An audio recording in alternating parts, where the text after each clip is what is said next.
আসসালামু আলাইকুম, আমি সার্ভিস টেকনিশিয়ান মোতালিব চলে এলাম আরেকটি ভিডিও নিয়ে।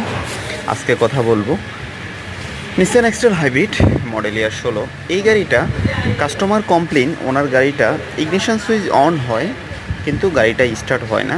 এবং ওনার গাড়িটা যখন উনি সার্ভিস সুইচটা অন করে তখন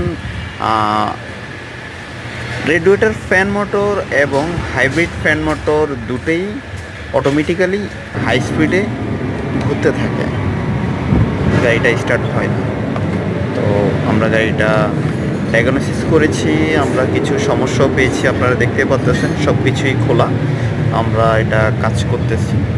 আপনারা জানেন যে এম ক্যাপিটাল অটো সলিউশনে হাইব্রিড নন হাইব্রিড সব ধরনেরই কাজ করা হয় আমাদের সার্ভিস সেন্টারে। এবং আমাদের কাছে হাইব্রিডের recondition battery, engine with gearbox, ABS module available পাওয়া যায়। আমরা নিসান এক্সটেল হাইব্রিডের গিয়ারগুলো রিপেয়ার করে থাকি। এবং এই গাড়িটাতে আমরা সিলিংটা ঝুলে গিয়েছে, আমরা সিলিংটা খুলে সিলিংটা আমরা কাপড়টা পরিবর্তন করতেছি সিলিংয়ের। তো এই কাজগুলো আমাদের সার্ভিস সেন্টারে হয়ে থাকে। আপনাদের হাইব্রিড নন হাইব্রিড নিয়ে যে কোনো সমস্যা আমাদের